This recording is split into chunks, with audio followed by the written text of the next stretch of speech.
نحمده ونستعينه ونؤمن به ونتوكل عليه ونعوذ بالله من شرور أنفسنا ومن سيئات أعمالنا. من يهده الله فلا مضل له ومن يضلل فلا هادي له. وأشهد أن لا إله إلا الله وحده لا شريك له وأشهد أن محمدا عبده ورسوله أرسله بالهدى ودين الحق ليظهره على الدين كله ولو كره المشركون. اللهم صل على محمد وعلى آل محمد كما صليت على إبراهيم وعلى آل إبراهيم وبارك على محمد وعلى آل محمد كما باركت على إبراهيم وعلى آل إبراهيم في العالمين إنك حميد مجيد. أما بعد فإن خير الحديث كتاب الله وخير الهدي هدي محمد صلى الله عليه وسلم وشر الأمور محدثاتها وكل محدثة بدعة. يا أيها الذين آمنوا اتقوا الله حق تقاته ولا تموتن إلا وأنتم مسلمون. أعوذ بالله من الشيطان الرجيم. قد كان لكم آية في فئتين التقطا فئة تقاتل في سبيل الله وأخرى كافرة يرونهم مثليهم رأي العين والله يؤيد بنصره من يشاء إن في ذلك لعبرة لأولي الأبصار. ബഹുമാന്യ സഹോദരന്മാരെ, സഹോദരികളെ, നമ്മുടെ സൃഷ്ടാവായ നാഥനായ അല്ലാഹു സുബ്ഹാനഹു വ തആലയെ യഥാവിധി സൂക്ഷിച്ചും അള്ളാഹുവിൻ്റെ കൽപ്പനകളും വിലക്കുകളും ജീവിതത്തിൻ്റെ എല്ലാ മേഖലയിലും പാലിച്ചും പുലർത്തിയും ശ്രദ്ധയോടെ തഖ്വയോടെ ജീവിക്കുവാൻ പരമാവധി ശ്രദ്ധിക്കണം, പരിശ്രമിക്കണമെന്ന കാര്യം ഒന്നാമതായി എന്നോടെന്ന പോലെ നിങ്ങളോടും ഞാൻ വസിയത്ത് ചെയ്യുന്നു. അല്ലാഹു സുബ്ഹാനഹു വ തആല യഥാർത്ഥ മുഅ്മിനീങ്ങളും മുത്തഖീകളുമായി ജീവിക്കാൻ, ഈമാനോടുകൂടി മരിക്കാനുമുള്ള സൗഭാഗ്യം നമുക്ക് എവർക്കും പ്രദാനം ചെയ്ത് നമ്മെ അനുഗ്രഹിക്കുമാറാകട്ടെ. അല്ലാഹു സുബ്ഹാനഹു വ തആല നമ്മെ അനുഗ്രഹിച്ചിരിക്കുന്നു. പരിശുദ്ധ റമദാനിൽ 2-10 ഒന്നിൽ രണ്ടും പൂർത്തീകരിക്കാൻ, ഇതുപോലെ അവൻ്റെ ഭവനത്തിൽ നമ്മൾ ഒരുമിച്ച് കൂടാൻ അല്ലാഹു തആല അനുഗ്രഹിച്ചു. റബ്ബ് സുബ്ഹാനഹു വ തആല നാളെ സ്വർഗത്തിലും ഇതുപോലെ അവൻ്റെ ജന്നാത്തുൽ ഫിർദൗസിലും നമ്മൾ ഒരുമിച്ച് കൂടി അനുഗ്രഹിക്കുമാറാകട്ടെ. റമദാനിലെ പ്രസിദ്ധമായ ചരിത്രത്തിലെ ഒരു പ്രധാനപ്പെട്ട സംഭവം, അത് പറയാതെ സ്മരിക്കാതെ ഒരു റമദാൻ നമുക്ക് കടന്നു പോവുക സാധ്യമല്ല. ബദർ യുദ്ധം എന്ന് നമ്മൾ പറയുന്ന ഗസ്വത്ത് ബദർ ഇസ്ലാമിക ചരിത്രത്തിൽ അതിനിർണായകമായ വഴിത്തിരിവായി മാറിയ സംഭവമാണ്. വലിയ പാഠങ്ങൾ വരും തലമുറയ്ക്ക് അവശേഷിപ്പിച്ചുകൊണ്ട്, പകർന്നു കൊടുത്തുകൊണ്ട് വളരെ നിർണായകമായ സംഭാവനകൾ നൽകിയ ഒരു ചരിത്രമാണ്. അതിൻ്റെ ചരിത്രത്തിലേക്കൊന്നും ഞാനിപ്പോൾ കടന്നു പോകുന്നില്ല. നമുക്കറിയാവുന്നതാണ് ബദറിൻ്റെ ചരിത്രം എന്താണ്. അതിൻ്റെ പശ്ചാത്തലത്തിൽ ചില കാര്യങ്ങൾ അടിവരയിട്ട് ഒന്നുകൂടി മനസ്സിലാക്കാൻ, അല്ലെങ്കിൽ മനസ്സിലാക്കിയത് ഒന്നുകൂടി ഉറപ്പിക്കണമെന്ന് പറയാനാണ്. എന്തായിരുന്നു ശരിക്കും ബദറിൽ നിന്ന് പ്രധാനമായിട്ട് പഠിക്കാനുള്ള പാഠം? 1000 പേര് വരുന്ന, ഒരുങ്ങി തയ്യാറായി വന്ന, സർവായുധ സജ്ജരായി വന്ന ഒരു പടയെ, ഒരു സൈന്യത്തെ 300-ലധികം അല്ലെങ്കിൽ 313 പേർ നിരായുധരായ, കയ്യിലൊരു വടി പോലും എല്ലാവരുടെയും കയ്യിലില്ലാത്ത വളരെ പാവപ്പെട്ട മനുഷ്യർ, അവർ പൊരുതി തോൽപ്പിച്ചു. അതാണ് ചരിത്രം. ഇതെങ്ങനെ സാധിച്ചു എന്നതാണ്. ഇതൊരു അത്ഭുതമാണല്ലോ. നിരായുധരായ 300 പേർ സർവായുധ സജ്ജരായി തയ്യാറായി ഒരുങ്ങി വന്ന 1000 പേരെ തോൽപ്പിച്ചു എന്ന് പറഞ്ഞാൽ, അവർ പിന്തിരിഞ്ഞോടി, അവരിലെ പ്രമുഖരൊക്കെയും കൊല്ലപ്പെട്ടു എന്ന് പറഞ്ഞാൽ അതിലൊരു അത്ഭുതമുണ്ട്. എന്താണ് ആ അത്ഭുതം എന്ന് വിശുദ്ധ ഖുർആൻ നമ്മളോട് പറഞ്ഞിട്ടുണ്ട്. ഖദ് കാന ലക്കും ആയത്തുൻ ഫീ ഫിഅത്തൈനിൽ തഖത. പരസ്പരം പോരടിച്ച, ഏറ്റുമുട്ടിയ 2 സംഘത്തിൽ നിങ്ങൾക്ക് പാഠമുണ്ട്, ആയത്തുണ്ട്, ദൃഷ്ടാന്തമുണ്ട്. ഫിയത്തുൻ തുഖാത്തിലു ഫീ സബീലില്ലാ, ഒരു വിഭാഗം അള്ളാഹുവിൻ്റെ മാർഗത്തിലാണ് പോരാടുന്നത്. ബൗഖ്റ കാഫിറത്തുൻ, മറ്റേത് നിഷേധികളുടെ കൂട്ടമാണ്. യറൗനഹും മിസ്ലൈഹിം റഅയൽ ഐൻ, കാഴ്ചയിൽ ഇവരുടെ ഇരട്ടി, ശരിക്കും ഇരട്ടിയല്ല, ഇരട്ടിയൊക്കെ ആയിട്ട് തോന്നും. പക്ഷെ ആ സംഭവത്തിൽ നിങ്ങൾക്ക് പാഠമുണ്ട്. എന്താണ് പാഠം? അതാ വല്ലാഹു യുഅയ്യിദു ബിനസ്രിഹി മൻ യശാ, അല്ലാഹു സുബ്ഹാനഹു വ തആല അവന്റെ സഹായം കൊണ്ട് അവൻ ഉദ്ദേശിക്കുന്നവരെ ശക്തിപ്പെടുത്തും. ഇന്ന ഫീ ദാലിക ലഇബ്റത്തൻ ലിഉലിൽ അബ്സാർ, ഉൾക്കാഴ്ചയുള്ളവർക്ക് ഇതിൽ പാഠമുണ്ട്. വല്ലാഹു യുഅയ്യിദു ബിനസ്രിഹി മൻ യശാ ഇന്ന ഫീ ദാലിക ലഇബ്റത്തൻ ലിഉലിൽ അബ്സാർ, അല്ലാഹു സുബ്ഹാനഹു വ തആല അവന്റെ സഹായം കൊണ്ട് അവൻ ഉദ്ദേശിക്കുന്നവരെ ശക്തിപ്പെടുത്തും. കാര്യങ്ങൾ ശരിക്കും മനസ്സിലാക്കാനും കാണാനും കഴിയുന്നവർക്ക് ഇതിൽ പാഠമുണ്ട്. ഇതാണ് അല്ലാഹു സുബ്ഹാനഹു വ തആല ആ സംഭവത്തെ ബദർ പശ്ചാത്തലത്തിൽ പറഞ്ഞ് വിശുദ്ധ ഖുർആനിൽ അവതരിച്ച ഒരായത്ത്. വേറെ കുറെ ആയത്തുകളുണ്ട്. ഇത് സൂറ ആലി ഇമ്രാനിലെ 13-ാമത്തെ ആയത്ത്. അപ്പൊ ഇവിടെ പറഞ്ഞ സംഭവം വല്ലാഹു യുഅയ്യിദു ബിനസ്രിഹി മൻ യശാ, അല്ലാഹു തആല ഉദ്ദേശിക്കുന്നവരെ അവന്റെ സഹായം കൊണ്ട് ശക്തിപ്പെടുത്തും. അല്ലാഹു സുബ്ഹാനഹു വ തആല ഒരു കൂട്ടരെ സഹായിച്ചാലോ, ഈ യൻസുർക്കുമുല്ലാഹ് ഫലാ ഗാലിബ ലക്കും, അല്ലാഹു തആല ഒരു വിഭാഗത്തെ സഹായിച്ചാൽ പിന്നെ അവരെ തോൽപ്പിക്കാൻ വേറെ ഒരാളുണ്ടാവില്ല, അവർ ജയിച്ചിരിക്കും. അപ്പൊ അള്ളാഹുവിന്റെ സഹായം കൊണ്ട് അല്ലാഹു തആല ചിലരെ ശക്തിപ്പെടുത്തും. ആ ശക്തി, അള്ളാഹുവിന്റെ സഹായം കിട്ടിക്കഴിഞ്ഞാൽ അവർ ജയിക്കും, പിന്നെ അവരെ തോൽപ്പിക്കാൻ ആർക്കും സാധിക്കില്ല. ഇതാണ് ബദറിന്റെ പാഠം, ചരിത്രം എന്ന് പറയുന്നത്. യഥാർത്ഥത്തിൽ എന്തുകൊണ്ടാണ് ബദരീങ്ങൾ എന്ന് പറഞ്ഞാൽ ശരിക്കും ആരാ? നമ്മൾ സാധാരണ പറയാറ് ബദരീങ്ങളെ കാക്കണേന്നൊക്കെ നമ്മുടെ നാട്ടിൻപുറത്ത് കൂടെ ഒക്കെ ആളുകൾ പറയും അല്ലേ. ബദരീങ്ങൾ എന്ന് പറഞ്ഞാൽ ബദർ യുദ്ധത്തിൽ പങ്കെടുത്ത ആളുകളാണ്. 313 പേർക്കാണ് ബദരീങ്ങൾ എന്ന് പറയും, അസ്ഹാബുൽ ബദർ. ചിലരൊക്കെ വിചാരിച്ച് അത് ഒരാളാണെന്നൊക്കെ വിചാരിച്ച ആളുകളൊക്കെ ഉണ്ട്. ബദരീങ്ങളെ കാക്കണേന്നൊക്കെ പറയുമല്ലോ. അപ്പോൾ ഈ എന്താ പറയുക, പടച്ചവനെ പോലെ അല്ലെങ്കിൽ ആ കഴിവുള്ള ഒരാളാണ് എന്നൊക്കെ വിചാരിച്ച ആളുകളുണ്ട്. അല്ല, അസ്ഹാബുൽ ബദറിനെ നമ്മൾ പറയുന്ന പേരാണ് ബദരീങ്ങൾ എന്ന് പറയുക. ബദർ യുദ്ധത്തിൽ പങ്കെടുത്ത ആളുകൾ, സ്വഹാബികൾ. അപ്പോൾ ഈ ബദരീങ്ങൾക്ക് എന്തായിരുന്നു പ്രത്യേകത? എന്തായിരുന്നു അവരുടെ സവിശേഷത? അവർക്കുള്ള സവിശേഷതകളാണ് അല്ലാഹു സുബ്ഹാനഹു വ തആലയുടെ സഹായത്തിന് അവർ അർഹരാക്കിയത്. പിൽക്കാലത്ത് പല സംഭവങ്ങളും സമാന രൂപത്തിൽ ആവർത്തിക്കപ്പെട്ടപ്പോൾ പലപ്പോഴും അള്ളാഹുവിൻ്റെ സഹായം ഇല്ലാതെ പോവുകയും പരാജയത്തിൻ്റെ കൈപ്പുതിയിൽ ഇസ്ലാമിക സമൂഹം പലപ്പോഴും കുടിക്കേണ്ടി വരികയും ചെയ്തതും ഇന്ന് നിലവിൽ നമ്മൾ ജീവിക്കുന്ന വർത്തമാന സാഹചര്യത്തിൽ നമ്മൾ അതിനെക്കുറിച്ചൊക്കെ കൂടുതൽ വേവലാതിപ്പെട്ടുകൊണ്ടിരിക്കുകയും ചെയ്യുന്നൊരു സാഹചര്യമുണ്ട്. യഥാർത്ഥത്തിൽ അവിടെ എന്താണ് സംഭവിച്ചത്? 2-3 ക്വാളിറ്റീസ് അവർക്കുണ്ടായിരുന്നുള്ളത്. ആ ഗുണങ്ങളുണ്ടോ അല്ലാഹു സുബ്ഹാനഹു വ തആലയുടെ സഹായം ഉറപ്പാണ്. ആ ഗുണങ്ങൾ ഉണ്ടെങ്കിൽ അല്ലാഹു സുബ്ഹാനഹു വ തആല അവരെ സഹായിക്കാതിരിക്കില്ല. എന്തൊക്കെയായിരുന്നു ആ ഗുണങ്ങളെന്ന് ചോദിച്ചു കഴിഞ്ഞാൽ വാക്കുകളിൽ പറയാനേ നമുക്ക് സമയമുള്ളൂ. ഒരുപാട് സമയമെടുത്തവർക്കൊക്കെ പറയേണ്ട കാര്യങ്ങളാണ്. നമുക്കതിന് വളരെ മിനിറ്റുകൾ മാത്രമേ ഉള്ളൂ. എന്തായിരുന്നു അല്ലാഹു സുബ്ഹാനഹു വ തആലയുടെ സഹായത്തിന് ഇവർ അർഹരായി തീരാനുണ്ടായിരുന്ന ഇവരുടെ ഗുണങ്ങളെന്ന് ചോദിച്ചാൽ ഉള്ളും പുറവും ഒരുപോലെ ശുദ്ധരായ മനുഷ്യരായിരുന്നു.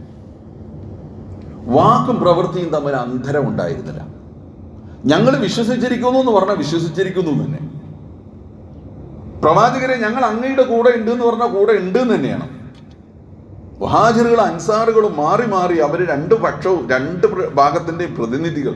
അള്ളാഹുവിൻ്റെ റസൂല് ഇതാ നമ്മൾ എന്താ ചെയ്യാൻ പോകുന്നത്, നമ്മളെ ഇതാ ആക്രമിക്കാനായിട്ട് അവിടെ നിന്ന് ഒരുങ്ങി പുറപ്പെട്ട ഒരു സംഘം വരുന്നു, നമ്മൾ എന്ത് ചെയ്യണം എന്ന് ചോദിച്ചപ്പോൾ അങ്ങ് എന്ത് തീരുമാനം എടുത്താലും ഞങ്ങൾ കൂടെ ഉണ്ടെന്ന്. ഒരു കൂട്ടർ പറഞ്ഞതെന്താ അറിയോ?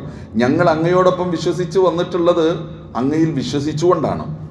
ഞങ്ങളെയും കൊണ്ട് കടലിലേക്കാണ് അങ്ങ് ചാടുന്നതെങ്കിൽ കൂടെ ഞങ്ങൾ ചാടും, ഞങ്ങൾക്ക് സംശയം ഉണ്ടാവില്ല. മറ്റൊരു കൂട്ടം എന്താ പറഞ്ഞറിയോ? മൂസാ നബി അലൈഹി ഇസ്ലാമിൻ്റെ അനുയായികൾ അവിടെ ഉണ്ട്. അതാണ് മൂസാ നബി അലൈഹി ഇസ്ലാമിൻ്റെ കൂടെ ഉണ്ട് കുറേ ആളുകൾ.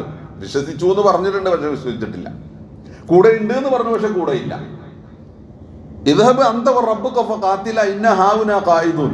മൂസ നീയും പടച്ചോനും പോയിട്ട് യുദ്ധം ചെയ്യും, ഞങ്ങൾ ഇവിടെ ഇരിക്കുക, ഞങ്ങൾക്ക് ധൈര്യമില്ല. നോക്കൂ, ഈജിപ്തിൽ നിന്ന് മോചിപ്പിച്ചിട്ട് അവരുടെ ജന്മനാട്ടിലേക്ക് കൊണ്ടുപോവാണ്. പോകുന്ന വഴിക്കും അവരുടെ തന്നെ ദുശ്ചെയ്തികൾ കാരണം അവിടെ മരുഭൂമിയിൽ അലയേണ്ടി വരിക. അപ്പൊ അലയേണ്ടി വരുന്ന സാഹചര്യം എങ്ങനെ ഉണ്ടായെന്ന് വെച്ച് കഴിഞ്ഞാൽ ഇവർ സന്നദ്ധരല്ല. ഇന്നഫിഹ കൗമൻ ജബ്ബാരിൻ, അവിടെ ബാബിലോണിയൻസ് ഒക്കെയാണ് അവിടെ ഉള്ളത്. എവിടെ? നമ്മുടെ നാട്ടിൽ ഇപ്പൊ അവരാ പിടിച്ചടക്കിയേക്കണം. അവരാണെങ്കിൽ ഭയങ്കരന്മാരാ. അവരായിട്ട് മുട്ടാൻ ഞങ്ങളില്ല, നേരിടാൻ ഞങ്ങൾ ഇവിടെ ഇരിക്കാം. ഒരു കാര്യം ചെയ്യും, നീയും പടച്ചോനും പോയിട്ട് യുദ്ധം ചെയ്യുന്ന മൂസാ നബിയോട് പറഞ്ഞ ആളുകളായി ബനി ഇസ്രായേൽ എന്ന് പറയും. ഇവർ പറഞ്ഞെന്താണെന്നറിയോ? അങ്ങനെ ഞങ്ങൾ പറയില്ല എന്ന്. ഞങ്ങൾ എന്ത് പറയുന്നറിയോ? ഞങ്ങൾ ഇന്നാ മഅകുമാ മുഖാത്തിലൂൻ, ഇദ്ഹബ് അൻത വറബ്ബുക ഫഖാതില ഇന്നാ മഅകുമാ മുഖാത്തിലൂൻ. നിന്റെ റബ്ബും നീയും അള്ളാഹുവും പ്രവാചകനും ഒരു കാര്യം തീരുമാനിച്ച് അതിൻ്റെ കൂടെ ഞങ്ങളുണ്ടാകും, യുദ്ധം ചെയ്യും. നോക്കൂ, അപ്പം കടലേക്ക് ചാടാൻ തയ്യാറാണെങ്കിൽ ഒരു കൂട്ടർ, ഞങ്ങളുടെ കണ്ണിൻ്റെ ഇമ വെട്ടുന്നത് വരെ, അങ്ങനെയും പറഞ്ഞു. ശരീരം മുഴുവൻ നിലച്ച് കണ്ണിന് മാത്രം ഇളക്കമുണ്ട്, ജീവന്റെ തുടിപ്പിന്റെ അവസാനത്തെ ഘട്ടമാണ് കേട്ടോ. ആ സന്ദർഭം വരെയും ഞങ്ങൾ അങ്ങയോടൊപ്പം ഉണ്ടാകും പ്രവാചകൻ. അതാ പറഞ്ഞതാ ഉള്ളും പുറവും ഒരുപോലെ. പിന്നെ ജീവിത വിശുദ്ധിയോ? ജീവിത വിശുദ്ധി നമ്മൾ രണ്ട് സൈന്യത്തെ, രണ്ട് ക്യാമ്പുകൾ കാണുന്നുണ്ട്. സൈന്യം പരസ്പരം മുഖാമുഖം കണ്ടു ബദറിൽ. മക്കയുടെ മദീനയുടെ ഏതാണ്ട് അതിർത്തിയില്ല, പകുതിയില്ല. ബദറിലൊക്കെ പോയിട്ടുള്ള ആളുകളാണ് നമ്മളെ പലരും. അവിടെ പരസ്പരം സൈന്യം തമ്മിൽ കണ്ടുമുട്ടിയപ്പോൾ അവിടെ രാത്രി ക്യാമ്പ് അടിച്ചു. പിറ്റേ ദിവസം അവിടെ പോരാട്ടം നടക്കും. ആ രണ്ട് ക്യാമ്പുകൾ എന്താണെന്ന് അറിയാം? ഒരു ക്യാമ്പിൽ മദ്യം സുലഭമായി ഒഴുകുന്നു, നൃത്തം പൊടിപിടിക്കുന്നു, സംഗീതം തകർക്കുന്നു. അതിനായി പ്രത്യേകമായി തരുണികളെയും സുന്ദരികളെയും നർത്തകികളെയും കൊണ്ടുവന്നിരിക്കുന്നു. വളരെ ആവേശപൂർവ്വം ആർഭാടപൂർവ്വം അവിടെ അടിച്ചു പൊളിക്കുകയാണ്, തകർക്കുകയാണ്. മറുഭാഗത്ത് എന്താ അറിയോ? പ്രാർത്ഥനയിലും ആരാധനയിലും ഒഴുകിക്കഴിഞ്ഞിരിക്കുന്നു. അള്ളാഹുവിൻ്റെ റസൂൽ ഒരു ഭാഗത്ത് പ്രാർത്ഥിക്കുന്നു. ടെന്റിൽ നിന്ന് പുറത്തു വന്ന ആകാശത്തേക്ക് കൈ ഉയർത്തിയിട്ട് അല്ലാഹുമ്മ ഹദാ ഖുറൈശ്, ആ പ്രാർത്ഥന പ്രസിദ്ധമാണ്. പടച്ചവനെ, ഇതാ ഖുറൈശികൾ വന്നിരിക്കുന്നു നേരിടാൻ. ഇന്ന് എൻ്റെ കൂടെയുള്ള ഈ കൊച്ചു സംഘം പരാജയപ്പെട്ടാൽ പിന്നെ ഭൂമിയിൽ നിന്നെ സ്മരിക്കാൻ ഒരാളും ഉണ്ടാവില്ല, നിനക്ക് ഇബാദത്ത് ചെയ്യുന്ന ഒരാളും ഉണ്ടാവില്ല പടച്ചവനെ എന്ന് അള്ളാഹുവിൻ്റെ റസൂൽ പ്രാർത്ഥിക്കുന്നു. അപ്പൊ തമ്പിലോ ആ സൈനിക മുസ്ലിംകളുടെ ക്യാമ്പിലോ അവിടെ നടക്കുന്നത് ആരാധനയിൽ, പ്രാർത്ഥനയിൽ, ഖുർആൻ പാരായണത്തിൽ ഒഴുകി ജീവിക്കുന്ന മനുഷ്യൻ. ഒരു ഭാഗത്ത് അങ്ങനെ, ഇരുഭാഗത്ത് ഇങ്ങനെ. ഇത് രണ്ടും തമ്മിൽ കാണുന്ന ഈ പ്രകടമായ അന്തരമില്ലേ, പ്രകടമായ വ്യത്യാസമില്ലേ? ഈ വ്യത്യാസങ്ങളാണ് സമർപ്പണത്തിന് സന്നദ്ധര. പറഞ്ഞത് വാക്കും പ്രവൃത്തിയും ഒരുപോലെ, ജീവിത വിശുദ്ധിയ. ഇപ്പൊ ഇവിടെ ആരെ അല്ലാഹു സുബ്ഹാനഹു വ തആല സഹായിക്കും? എങ്ങനെ ഇവർക്ക് അല്ലാഹു സുബ്ഹാനഹു വ തആലയുടെ സഹായം കിട്ടാതെ പോകും? വല്ലാഹു യുഅയ്യിദു ബിനസ്രിഹി മൻ യശാ. അല്ലാഹു സുബ്ഹാനഹു വ തആല അവന്റെ സഹായം കൊണ്ട് അവരെ ശക്തിപ്പെടുത്തി. അത്ഭുതകരമായ വിജയമാണ് ഉണ്ടായത്. അബൂജഹൽ എന്നൊക്കെ പറഞ്ഞ അവരുടെ കൊടിവെച്ച നേതാവ് ഉൾപ്പെടെയുള്ള ഖുറൈശി പ്രമാണിമാർ കൊല്ലപ്പെട്ട, പിന്തിരിഞ്ഞോടിയ, ഉത്ബത്തും ഷൈബത്തും ഒക്കെ ഓടിയെടുത്ത് പുല്ലുമുളക്കില്ലെന്നൊക്കെ പറയില്ല, ആ രൂപത്തിൽ പിന്തിരിഞ്ഞോടിയ ഒരു നിർണായക സംഭവമാണ്. അപ്പൊ ഇതിലുള്ള ഒരു പാഠമുണ്ട്. ഈ പാഠം എന്തുകൊണ്ട് പിന്നെ ഇത് വെച്ചുകൊണ്ട് നമ്മൾ നമ്മുടെ പശ്ചാത്തലത്തെ, അതായത് ഇപ്പൊ നമ്മൾ ഇന്നലെ മിഞ്ഞാന്നൊക്കെ ആയിട്ട് ഇപ്പൊ നമ്മൾ വേദനിച്ചുകൊണ്ടിരിക്കുന്നതാണെന്നറിയോ? ഗസ ഒരു വർഷത്തിലധികമായി അല്ലെങ്കിൽ വർഷത്തോളമായിട്ട് പോരാട്ടം നടക്കുന്ന, ജന്മനാടിന് വേണ്ടിയുള്ള പോരാട്ടമാണ്, സ്വന്തം നാടിന് വേണ്ടിയുള്ള പോരാട്ടമാണ്. ആയിരക്കണക്കിന് വർഷങ്ങൾ ഒരു ജനത ജീവിച്ചുകൊണ്ടിരിക്കുന്ന അവിടുന്ന് 3000 കൊല്ലം മുമ്പ് ഇത് ഞങ്ങളുടേതായിരുന്നു എന്ന് പറഞ്ഞു കൂട്ടർ വന്നിരിക്കാം. 3000 കൊല്ലം മുമ്പ്, 3000 കൊല്ലം ആരൊക്കെ എവിടെയൊക്കെ എന്തൊക്കെ ഉണ്ടായി? ആയിരക്കണക്കിന് വർഷങ്ങളായിട്ട് ഒരു പ്രദേശത്ത് ഒരു ജനത ജീവിച്ചുകൊണ്ടിരിക്കുക. അവരവിടുന്ന് പുറത്താക്കി. ഒരു തുണ്ട്, ഒരു അംശം മാത്രം വെച്ചു. പക്ഷെ അവർ അടങ്ങാൻ അവർ തയ്യാറല്ല, വിട്ടുകൊടുക്കാൻ അവർ തയ്യാറല്ല. കാരണം അവർക്ക് വിശ്വാസത്തിൻ്റെ ഒരു പശ്ചാത്തലം കൂടിയുണ്ട്. അവരുടെ ഖിബില, ഒന്നാമത്തെ സത്യവിശ്വാസികളുടെ ഒന്നാമത്തെ ഖിബില ബൈത്തുൽ മുഖദ്ദസ്, അതിൻ്റെ കൂടി മോചനത്തിന് വേണ്ടിയാണ്. അതും കൂടെ പിടിച്ചടക്കപ്പെട്ടിരിക്കുക. അവിടെ സന്ദർശിച്ചിട്ടുള്ള ആളുകൾക്കൊക്കെ അറിയാം. ഞങ്ങളൊക്കെ ഒരു യാത്ര അതുവഴി പോയി. യഥാർത്ഥത്തിൽ അത് നമുക്ക് അവിടെ പോയിട്ട് നമസ്കരിക്കാനൊക്കെ സാധിക്കും. പക്ഷേ അവരുടെ 100,000 പരിശോധനകളിലൂടെ നമ്മളെ കണ്ണുരുട്ടി നോക്കി പേടിപ്പിച്ച് അവർ അതിനകത്തേക്ക് ബൈത്തുൽ മുഖദ്ദസിലേക്ക്, മസ്ജിദുൽ അഖ്സയിലേക്ക് നമ്മൾ കയറുന്നത് എങ്ങനെ? ഒരു പള്ളിയിലേക്ക് കയറുന്ന അവസ്ഥയിലാണോ നമ്മൾ കയറുന്നത്? അല്ല, അവിടെ ഭീകരമായ സാഹചര്യം സൃഷ്ടിച്ചു വച്ചിരിക്കാം. അപ്പൊ ഈ അവസ്ഥക്കെതിരെ സ്വന്തം രാജ്യത്തിനും വിശ്വാസത്തിനും ആദർശത്തിനും ഞങ്ങളുടെ ഭൂമിക്കും പിറന്ന നാടിനും വീടിനും ഒക്കെ വേണ്ടിയിട്ടുള്ള പോരാട്ടം അവിടെ നടന്നുകൊണ്ടിരിക്കുക. ആ പോരാട്ടം നടന്നുകൊണ്ടിരിക്കുമ്പോൾ ആ പോരാട്ടത്തെ വെറും കയ്യോടെ നോക്കി നിൽക്കുന്ന എന്താണ് ഇസ്ലാമിക സമൂഹത്തിന്റെ അവസ്ഥ എന്നറിയോ? നോക്കൂ, ഇപ്പൊ നമ്മുടെ വേദന എന്ന് പറഞ്ഞ് ഏതാണ്ട് 19,000 ആൾ മരിച്ചു, അത്ര അതിലെ ആളുകൾ മാരകമായി പരിക്കേറ്റു, അത്ര തന്നെ ആളുകളെ കാണാനില്ല, മിസ്സിങ് എന്ന് പറഞ്ഞാൽ അതും ഈ വലിയ തകർന്നടിഞ്ഞ കെട്ടിടങ്ങൾക്കടിയിൽ അവരും ഇല്ലാതായി പോയിട്ടുണ്ടാകും. ഇത്രയും 1 ഇഞ്ച് ഭൂമി പോലും ചുട്ടുകരിക്കപ്പെടാത്തതായി, തകർക്കപ്പെടാത്തതായിട്ട് ഇല്ലാത്തൊരു പ്രദേശം.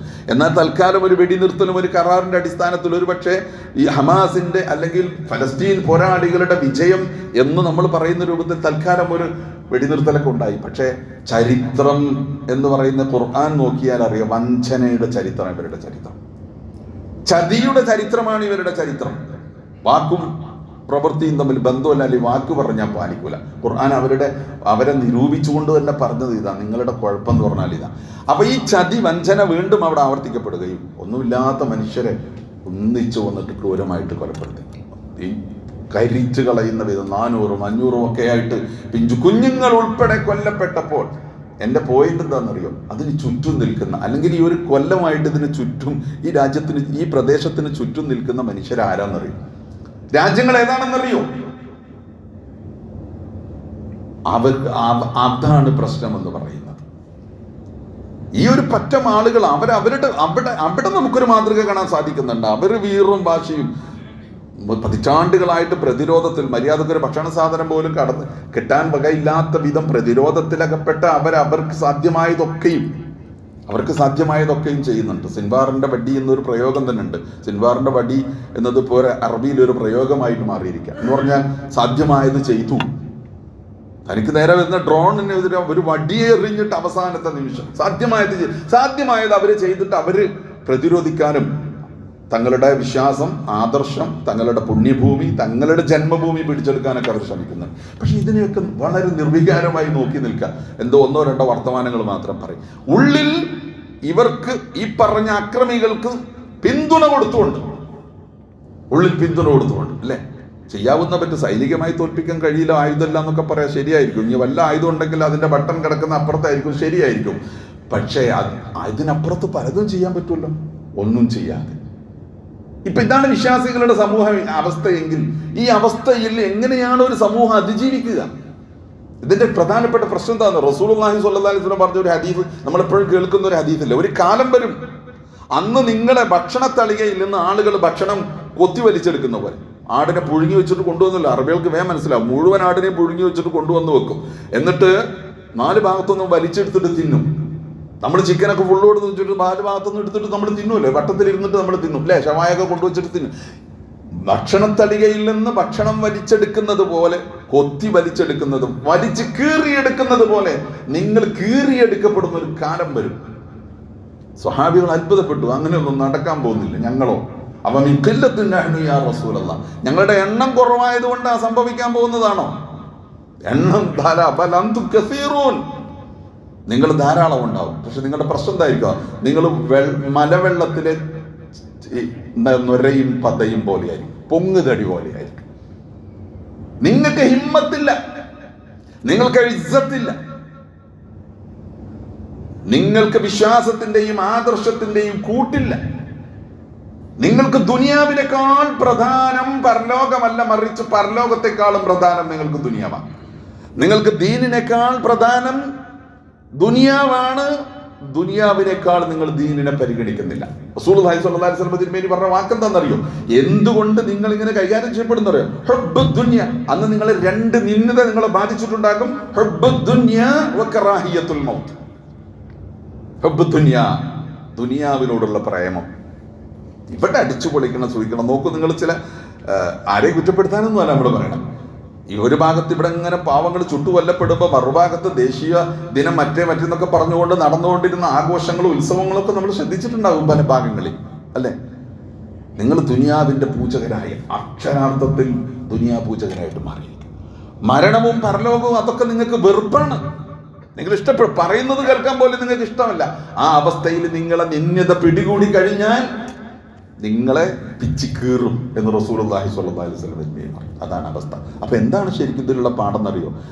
മുസ്ലിങ്ങൾക്ക് അന്തസ്സോടെ ഇസ്സത്തോടെ നിൽക്കാൻ, ഒരാളും കൈവെക്കാതെ അല്ലെങ്കിൽ അഭിമാനത്തോടുകൂടി തലയുയർപ്പിച്ച് പിടിച്ച് തങ്ങളുടെ ആദർശവും വിശ്വാസവും തങ്ങളുടെ സംസ്കാരവും മുറുകെ പിടിച്ചുകൊണ്ട് ജീവിച്ചു പോകണമെങ്കിൽ ഒന്നാമതായിട്ട് അവർക്ക് ദീൻ പ്രധാനമായിട്ട് അവർക്ക് ഉണ്ടാകണം. വലില്ലാഹിൽ ഇസ്സത്തു വലി റസൂലിഹി വലിൽ മുഅ്മിനീൻ. അള്ളാഹുവിനും പ്രവാചകനും വിശ്വാസികൾക്കുമാണ് ഇസ്സത്ത്. കപട വിശ്വാസികൾക്ക് അത് മനസ്സിലാവില്ല. വലാ തഹിനു വലാ തഹ്സനു വഅൻതുമുൽ അഅലൗൻ ഇൻ കുൻതും മുഅ്മിനീൻ. നിങ്ങൾ നിരാശരോ നിന്ദ്യരോ ദുഃഖിതരോ ഒന്നും ആവണ്ട. നിങ്ങളാണ് ഉന്നതർ. പക്ഷെ കണ്ടീഷൻ ഉണ്ട്. ഇൻ കുൻതും മുഅ്മിനീൻ, നിങ്ങൾ വിശ്വാസികളാണെങ്കിൽ. ആ വിശ്വാസമാണ് കൈവശം വന്നു പോയിരിക്കുന്നത്. ആ സന്നദ്ധതയാണ് കൈമോശം വന്നു പോയിരിക്കുന്നത്. ആ ജീവിത വിശുദ്ധിയാണ് കൈമോശം വന്നു പോയിരിക്കുന്നത്. അപ്പുറത്തുള്ളതിലേറെ എന്ത് മാറ്റം ഇവിടെ? കാര്യമായിട്ട് എന്തെങ്കിലും മാറ്റമുണ്ടോ? ആ സന്നദ്ധതയാണ്. വാക്കും പ്രവൃത്തിയും തമ്മിൽ ബന്ധമില്ലാത്ത അവസ്ഥയാണ്. ഉണ്ടെന്ന് പറഞ്ഞാൽ ഇല്ല, വിശ്വസിച്ചെന്ന് പറഞ്ഞാൽ വിശ്വസിച്ചിട്ടില്ല. കാപട്യത്തിന്റെയും ഭൗതികതയുടെയും ദുനിയാപ്രേമത്തിന്റെയും മരണത്തെയും പരലോകത്തെയും കുറിച്ച് വെറുപ്പിന്റെയും ഭീതിയുടെയും ഒരു പ്രത്യേക അവസ്ഥയിൽ ജീവിക്കുക. എന്തുണ്ട് കാര്യം? അള്ളാഹു സുബ്ഹാനഹു വ തആല ഇങ്ങനെ പേര് നോക്കിയിട്ടാണോ സഹായിക്കുന്നത്? അള്ളാഹു സുബ്ഹാനഹു വ തആല അവൻ ഉദ്ദേശിക്കുന്നവരെ അവന്റെ സഹായം കൊണ്ട് ശക്തിപ്പെടുത്തും. അപ്പൊ ഞാൻ ബദറിന്റെ പശ്ചാത്തലത്തിൽ നമ്മുടെ സാഹചര്യങ്ങളെ കുറിച്ച് വെറുതെ ഒന്ന് പറഞ്ഞു വിലയിരുത്തിയതാണ്. എന്താണ് യഥാർത്ഥത്തിൽ ഈ ബദരീങ്ങൾ എന്നൊക്കെ പറഞ്ഞ് നമ്മളിങ്ങനെ ആഘോഷിച്ചുകൊണ്ടിരിക്കും. ബദരീങ്ങളെ പേരിൽ പലതരം ഇപ്പൊ ആഘോഷം ഇപ്പൊ കഴിഞ്ഞു പോയത് പലയിടത്തും അല്ലെ. ആട് വരുന്നു എന്നൊക്കെ പറഞ്ഞിട്ട് എന്താ പറയാ, ബദരീങ്ങളും ആടും തമ്മിൽ എന്താണ് ബന്ധം എന്നൊക്കെ നമ്മൾ ചോദിക്കും, ചിന്തിച്ചു പോകും. പിന്നെ തിന്നാന്നുള്ളതല്ല, അതിനപ്പുറത്ത് ഇതിനുള്ള പാഠം ഈ ബദരീങ്ങളിൽ നിന്ന് ആവേശം ഉൾക്കൊണ്ട് അവര് നമുക്ക് മാതൃകയാണ്. എന്തിന്റെ മാതൃക? സമർപ്പണത്തിന്റെയും ത്യാഗത്തിന്റെയും ജീവിത വിശുദ്ധിയുടെയും പോരാട്ട വീര്യത്തിന്റെയും മാതൃക. അക്രമത്തിനും അനീതിക്കും അസത്യത്തിനും എതിരെ കടന്നു കയറി ആക്രമിച്ചു വരുന്നവരെ വഴിയിൽ പ്രതിരോധിച്ചു നിർത്തി തുരത്തി വിടുന്ന, എന്നിട്ട് സത്യത്തിന്റെ കൊടി ഉയർത്തുന്ന, പറത്തുന്ന, അതാണല്ലോ ബദറിൽ മുഴങ്ങിയ മുദ്രാവാക്യം. നിങ്ങൾ നോക്കൂ, അഹദ് അഹദ് എന്നൊരു മുദ്രാവാക്യം ഉണ്ടായി. അതാരുടേതെന്നറിയോ? അത് ബിലാൽ ഇബ്നു റബാഹ് റളിയല്ലാഹു അൻഹുവിന്റെ മുദ്രാവാക്യം. അഹദ്, അല്ലാഹു ഏകൻ. ബദറിലുടനീളം ആ മുദ്രാവാക്യം മുഴങ്ങി. പിന്നെ വിശ്വാസികൾ മുഴക്കിയ മുദ്രാവാക്യം വിശുദ്ധ ഖുർആനിലെ ഒരു ആയത്താ. ഖുൽ ജാഅൽ ഹഖ് വസഖൽ ബാതിൽ, വഖുൽ ജാഅൽ ഹഖ് വസഖൽ ബാതിൽ ഇന്നൽ ബാതില കാന സഹൂഖ. സത്യം വന്നു, അസത്യം തകർന്നു, അസത്യം തകരും. ഹിജ്റയുടെ മുമ്പ് ഇറങ്ങിയിട്ടുള്ള ആയത്താ. ആ വാക്യത്തെ മുദ്രാവാക്യമായി ഉയർത്തിപ്പിടിച്ച് ജീവിത വിശുദ്ധി കൊണ്ടും സന്നദ്ധത കൊണ്ടും സമർപ്പണം കൊണ്ടും വിശ്വാസദാർഢ്യം കൊണ്ടും പോരാടി ജയിച്ചു. അപ്പൊ അതിന്റെ പാഠം പഠിക്കണം, അതിൽ നിന്ന് മാതൃക ഉൾക്കൊള്ളുക. അതിനാണ് ബദർ സ്മരണ, ബദരീകൾ സ്മരണ. നമ്മുടെ സമീപകാല പശ്ചാത്തലത്തിൽ നമ്മുടെ മുമ്പിലുള്ള വഴി മറ്റു ഒരു വഴികളും നമുക്കില്ല. അള്ളാഹുവിന്റെ സഹായം കൊണ്ട് ശക്തിപ്പെടുക എന്നാണ്. അള്ളാഹുവിന്റെ സഹായം കൊണ്ട് ശക്തിപ്പെടണമെങ്കിൽ അവന്റെ സഹായത്തിന് നമ്മൾ അർഹരായി തീരണം. വലാ തഹിനു വലാ തഹ്സനു വഅൻതുമുൽ അഅലൗൻ ഇൻ കുൻതും മുഅ്മിനീൻ. നിങ്ങൾ വിശ്വാസികളാണ്. കറകളഞ്ഞ ഈമാനും വിശ്വാസവും ദുനിയാവിനേക്കാൾ ദീനിന് പ്രാധാന്യം കൊടുത്തുകൊണ്ട് നിങ്ങൾ ജീവിക്കുന്നുവെങ്കിൽ, ഇഹലോകത്തെക്കാളും പരലോകത്തിന് മുൻഗണന കൊടുത്തുകൊണ്ട് നിങ്ങൾ ജീവിക്കുന്നുവെങ്കിൽ നിങ്ങളാണ് ഉന്നതർ. നിങ്ങൾ പരാജയപ്പെടുകയില്ല, നിങ്ങൾ നിരാശപ്പെടുകയില്ല, ദുഃഖിക്കുകയില്ല. അല്ലാഹു സുബ്ഹാനഹു വ തആല പറയുന്നത് ഇത് പാഠമാണ്. ഇത് നമ്മുടെ ജീവിതത്തിൻ്റെ എല്ലാ സാഹചര്യങ്ങളിലേക്കും, വർത്തമാനകാല സാഹചര്യങ്ങളിലേക്കും ലോക സാഹചര്യങ്ങളിലേക്കും ഒക്കെ ചേർത്ത് വെച്ചുകൊണ്ട് മനസ്സിലാക്കുക. അല്ലാഹു സുബ്ഹാനഹു വ തആല അനുഗ്രഹിക്കുമാറാകട്ടെ. അപ്പോൾ അസ്തഗ്ഫിറുല്ലാഹൽ അസീം ലി വലക്കും വസ്തഗ്ഫിറുഹു ഇന്നഹു ഹുവൽ ഗഫൂറുർ റഹീം.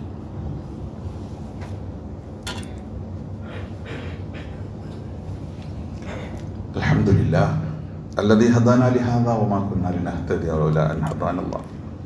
اللهم صل على محمد وعلى آل محمد أيها المؤمنون أوصيكم عباد الله وإياي ثانيا بتقوى الله. അള്ളാഹുവിനെ സൂക്ഷിച്ചുകൊണ്ട് ജീവിക്കാൻ ഒന്നുകൂടി ഞാൻ ഓർമ്മപ്പെടുത്തുക. പ്രിയമുള്ളവരെ, ഞാൻ തുടക്കത്തിൽ പറഞ്ഞു അള്ളാഹു തആല നമ്മളെ അനുഗ്രഹിച്ചു.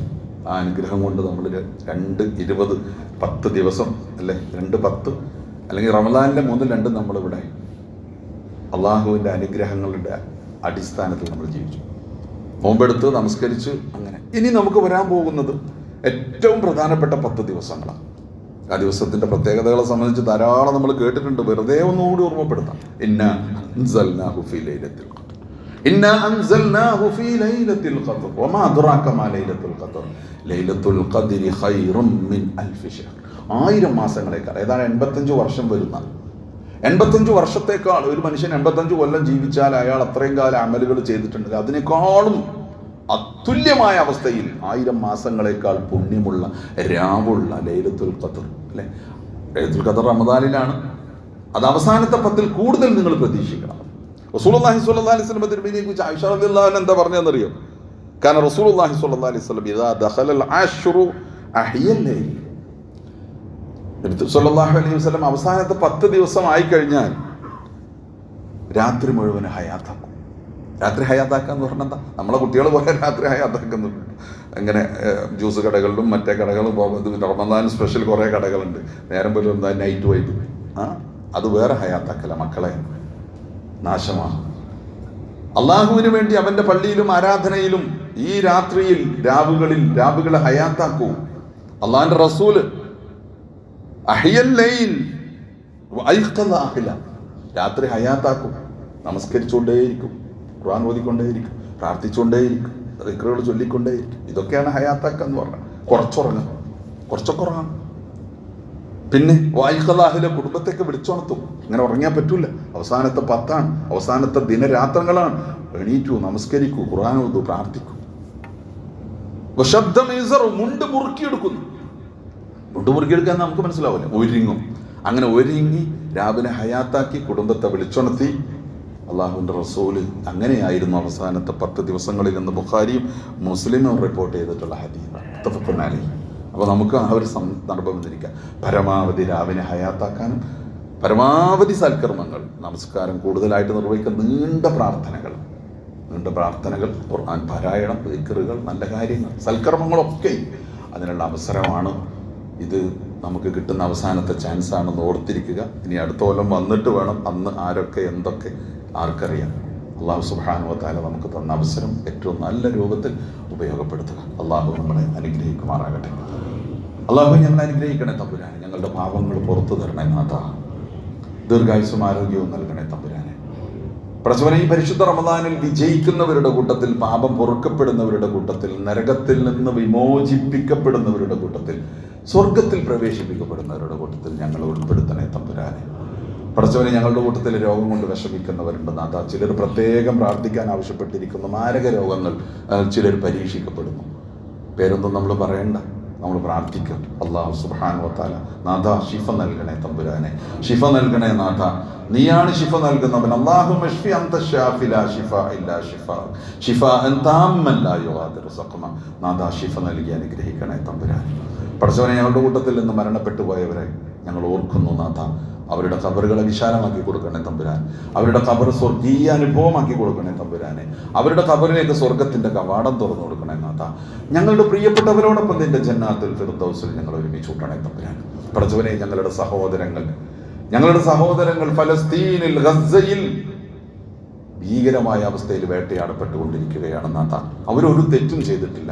വമാ നഖമു മിൻഹും ഇല്ലാ അൻ യുഅ്മിനു ബില്ലാഹിൽ അസീസിൽ ഹമീദ്. പടച്ച റബ്ബിൽ വിശ്വസിച്ചു എന്നതല്ലാതെ ഒരു തെറ്റും അവർ ചെയ്തിട്ടില്ല. നിരപരാധികളാണ് നാഥ, നിസ്സഹായരാണ് നാഥ. പിഞ്ചു കുഞ്ഞുങ്ങളും സ്ത്രീകളും കുട്ടികളും വൃദ്ധരാണ് നാഥ. നിന്റെ സഹായം കൊണ്ട് ശക്തിപ്പെടുത്തണേ തമ്പുരാനെ, നിന്റെ സഹായം കൊണ്ട് ശക്തിപ്പെടുത്തണേ നാഥ. അക്രമികളെ പാഠം പഠിപ്പിക്കണേ തമ്പുരാനെ, അക്രമികളുടെ കരം പിടിക്കണേ നാഥ, അക്രമികളെ തുരത്തണേ തമ്പുരാനെ. ഈ ദീനിനും സമൂഹത്തിനും ഉമ്മത്തിനും ഇസ്സത്തും ഖുവ്വത്തും പ്രദാനം ചെയ്ത് ഞങ്ങളെ അനുഗ്രഹിക്കണേ തമ്പുരാനെ. اللهم اغفر للمؤمنين والمؤمنات والمسلمين والمسلمات الأحياء منهم والأموات إنك مجيب الدعوات يا قاضي الحاجات. طيب ثراهم واجعل الجنة مأوانا ومأواهم. اللهم أجرنا من النار، اللهم أجرنا ووالدينا من النار. اللهم أعز الإسلام والمسلمين وأذل الشرك والمشركين ودمر أعداءك وأعداء الدين. ربنا آتنا في الدنيا حسنة وفي الآخرة حسنة وقنا عذاب النار. ربنا اغفر لنا ولإخواننا الذين سبقونا بالإيمان ولا تجعل في قلوبنا غلا للذين آمنوا. ربنا إنك رؤوف رحيم. وصلى الله على محمد وآله وصحبه وسلم والحمد لله رب العالمين. آخر الصلاة.